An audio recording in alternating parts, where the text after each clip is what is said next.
Thank you very much for being here. It's the end of the day, so when I arrived yesterday evening, I asked the taxi driver, what's the best thing to do in Ireland? And he said, go out and drink. I say, okay, good. So I'm here to talk about dual annealing for global optimization problems. So my name is Sylvain Gubian. I work as a scientist at Philip Morris International Research and Development. I work in the life science department in the bioinformatics group. I work as a scientific software developer in a high-performance computing environment. It's my second time in Ireland. I came today 20 years ago last time, but not for computer stuff. I did some biking here, it was really great. And it's me here with a trolley, and it was a nice trip. But today it's not the topic. But when I went to Ireland the first time, I was like, oh, if I had something to optimize my trip, because so many different nice places to visit, and I was like, okay, there's there, but it's by bike. You also you're not going as fast as car, and I was like, okay. And I didn't know about optimization, sales mind throttling problem, and all this kind of stuff at that time. And when working in the with my scientific colleagues, and I realized that there was still a lot of work to do in that area, and I work closely with them to on those problems. So global optimization problems, they are everywhere, as you may know already. I just put here a few examples. In physics, for nuclear research, is one of the examples because we're in touch with people working in that field to fine-tune, the software, chemistry for molecular structures, engineering, biology as well, especially recent times with COVID. Also finance for portfolio risk management, and many more, of course. So I don't know how many of you are already familiar with global optimization. Hands up, maybe all of you, maybe. Okay, some. So just to recap a bit for people who don't know about it. On the right side is the classical, function studies that we do in when we are 15 or something, where we have, for instance, the black one is a 3-degree polynomial function, very easy to draw. And where are the maximum minimums? So we just have the derivative function, and where we can decide where it's 0, the red curve, where it gets the value 0, we know where are the maximum and minimum. And we can use third derivatives to know where is the inflection. So, but this is actually local minimum research, because we just focus on the part of the function. And there are many methods to achieve this. I'm not going to go into that. But on the right side, there is a more complex function, here just in 3D. This one is called egg holder. Eggs holder, we can fit a lot of eggs at different places. Maybe hard to see here, but it's kind of a lot of places where you could put eggs. And as you can see, there are tons of minimums, and we don't know what is the local one. And this function is part of a big list of functions. There are 250 that are used to benchmark optimizer to know how well they perform on optimizing function. And there are some that are pretty hard. This one is one example. And what we want to achieve here is to find what is the place where we get the best value, the global minimum location. So here I'm going to talk about one of the global optimizer algorithms that are available. It's we call it simulated annealing. So it's based on the analogy of the industry, where we want to improve the hardness or softness of a metal. We want to arrange the crystallographic structure so that we have a better metal. And the idea is to heat the metal very high temperatures. We heat it, and then we cool it down gradually to know where we get the best optimized structure. And we kind of mimic this kind of process in simulated annealing algorithm. And it's a very interesting approach. It's started with pure simulating annealing. In the literature, you can find this. There was a history around it, different papers talking about fast simulating annealing, generalized simulating annealing. And the one I'm talking about today is kind of the latest approach around it, called dual annealing. And why we came across this approach, this version, is that we realized that some of the available algorithm where you need to run a very long time to try to find the correct location. Sometimes it doesn't work well with rounding problem, numerical instabilities. Some problems are non-smooth problems, and they cannot easily be resolved. There are problems that are also quasi-fractal. In the benchmark list of functions, there is one that is called Buckin-6. And when you plot it, and you can go as far as you want, as going, you always see a new structure, because the mathematical thing is that it's creating fractals, and the minimum is somewhere, but you can never reach it. So these kind of problems, we try to address them. And the previous version of annealing, simulating annealing in SciPy was, they removed it actually. It was deprecated, not working very well. So we wanted to propose a new version for that. So this dual annealing approach is actually a combination of local and global search in a strategic way. So that you don't call just a local search at the end of your good candidate of global to make it more precise. It's a kind of calling times to time local to see if this is a good location, but kind of a smart way. We've published the dual annealing in SciPy, so I'm sure that you all know SciPy. It's really a wonderful toolkit for doing science. It got the badge for telling that the toolkit is used in the Ingenuity project for designing the helicopter going to Mars. So it's nice because there is something on Mars now that is embedding some Python code, and that's really great. So it's part of SciPy since version 1.2, so quite long ago now. I was with a colleague of mine, the original authors, but thanks to the Python community, the great contributors in SciPy, it has been improved, a bit polished at some part, and we have great contributors, and it's widely used actually because we kind of track like more than 300 plus citations papers using the algorithm. So it's part of the global optimization toolkit in SciPy, and as I said, contributors are great. So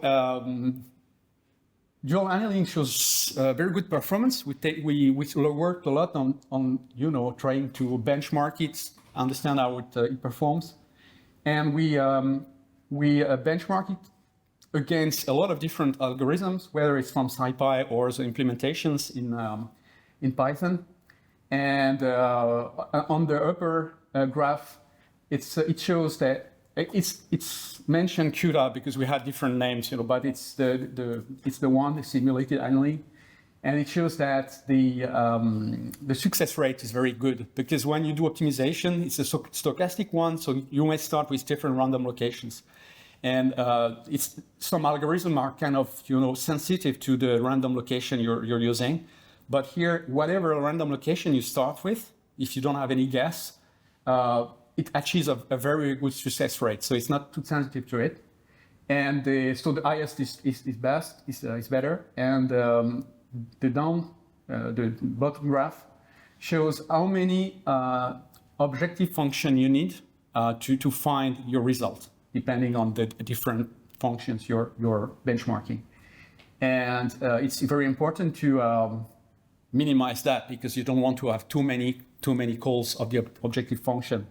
And to illustrate that, I have a very nice anecdote because we've been in touch with a guy who was doing optimization with that, but the calling function was implying burning a chip, right? So in order to minimize the costs, the least number of function calls you do is the best because you don't want to burn too many chips. So it's a nice feature of the algorithm. And what we also realized that it works very well when you have a lot of parameters, a big number of parameters, when your space search is very large. And we have also benchmark where it's showing when you take some of the benchmarking functions, there are some functions that you can generalize for any dimension. Some are just 2D, and then you have the y-axis you can plot in 3D. But some of them, you have the mathematical formula that allows you to express it in dimension n. So that's nice because you can have dimension growing and benchmark it across number of parameters you have, and it behaves very well in that situations. Some of them, they are really good for even the problem is very complex. They are really good when you don't have too much parameters. This one has this nice feature. So as I said in the introduction, we can apply it to financial problems. Here I just mentioned an example that we played with because I do not much know about financial world, but there was a problem where you want to know how to minimize your risk in investing in different stocks. And I wanted to show this example because I found this very nice Python package called SciPy2. So it allows you to, use R language for people doing statistical work, and you can easily call R code or R functions or whatever, use R from Python. So it's really great. And because in financial world, a lot of people use R. I mean, Python, I think they start also using it, but it's great to have the possibility to mix the world, to have a connection between the two worlds. And here, this example was about to apply some of the pipelines they already have in finance to optimize risk, but using the nice global optimizations we have in Python, and then it's that's why I mentioned that one. Another example I wanted to show here is the Thomson problem. So it's the theoretical background is that it's not a real life example, but it applies a lot in chemical research, because sometimes you design molecular structure, or you want to embed treatment for cancer or whatever. There's a lot of research where you want to find a structure, optimized structure for your optimized structure. So the basic of the Thomson problem is that, let's say you have a sphere and you have n particles. How do you position all the particles so that you minimize the energy, so that you have a stable structure? And of course, if you have only two particles, it's just the opposite, on the sphere, which makes sense. And when you have three, it's a triangle like this. But the more you have particles, the more it's complex to solve. And it's actually a very interesting challenge. In Cambridge University, they have kind of a database of all the structures. They manage to compute up to 400 and something particles. But it's a very complex problem to solve. And the global optimization is good for that. So I just wanted to illustrate this with using dual annealing, because this kind of algorithm also works very well for this kind of cases. So I have here. I did put that code on it's very small, on GitHub. On the first slide, that was the link to the GitHub repos for that, and it's just a simple example. It runs in a Jupyter notebook, but basically it's the implementation of the Thomson problem. There is a Thomson function here. I created a class here with the objective function. Basically, the objective function is just converting the x vector from Cartesian coordinates to polar coordinates, so that we have it on a sphere, and then it's trying to compute the energy according to the formula I was just showing before.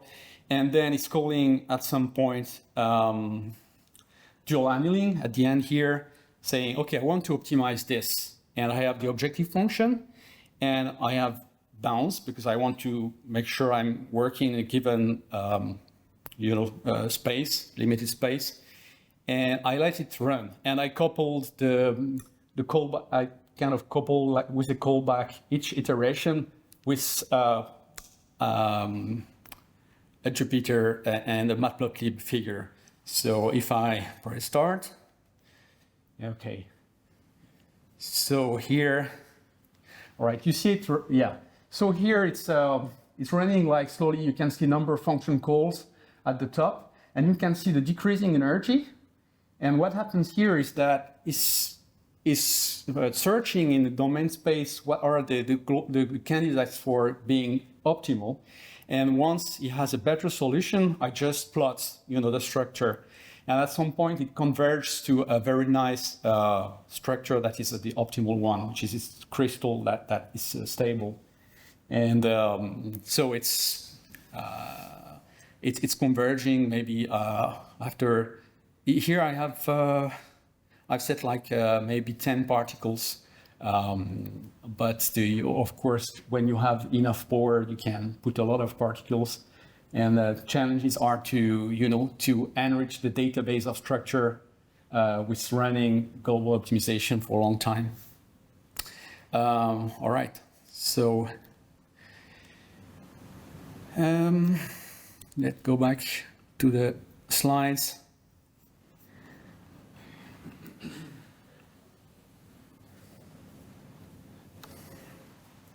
So we can apply this to many other situations, and we've worked on PBPK applications. So it's for doing research where we couple, we combine the use of global optimization with solvers or these solvers.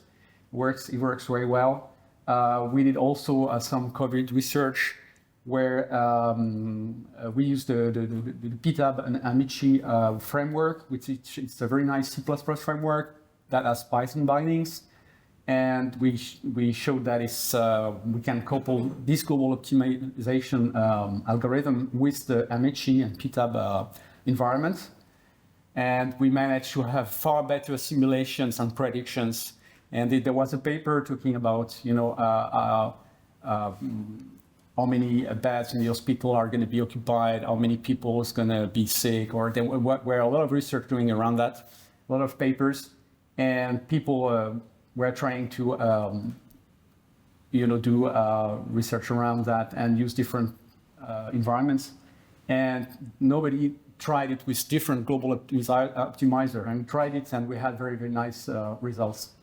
We also use it in kinetic modeling, pesticide degradation, and we are currently working on a new potential version of the algorithm, maybe to be embedded in SciPy, where we can use nonlinear constraints, because sometimes you have a problem, you have the function for your problem, but you want to put constraint because in some of the space you cannot apply it, or for instance, there are examples in the industry where you want to weld, metal pieces on the beam, and you want to know how to put your how to weld it so that it's very strong. And you have a lot of constraints, physical constraints around that. So it's good to have an optimization algorithm for which you can also plug constraints. In SciPy, there are a lot of very nice local optimizers supporting nonlinear constraints, but it's not connected to a global optimizer yet. So this is something we're working on, and we achieve very good results coupling the nonlinear constraints on it. So in order to wrap up, if you have very complex to solve, fear no more. Let the algorithm help you out, and SciPy is really great for that. In the case of simulating annealing, the more complex, as I said, the more it will help you, because if you have a big number of parameters, it works well. And so give it a try, keep biking, and why not flying to Mars as well? So Mars is the helicopter that is still flying. Maybe I don't know where they are. I didn't check, but it's cool. Yeah, thank you very much. Hi, thanks. Very interesting.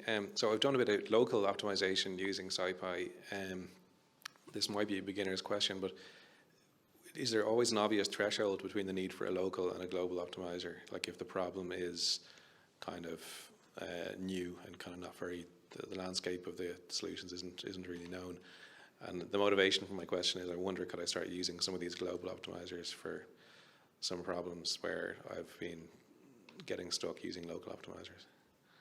Yeah, I did not hear you very well, but are you saying that you want to go to using more global optimization in your problems, or and not local one? Yeah, okay. Sorry to speak up, but I thought it was a bit too loud. Yeah, so I'm wondering, are there problems that may appear to be globalization problems, but that actually would benefit from a global optimization algorithm like this?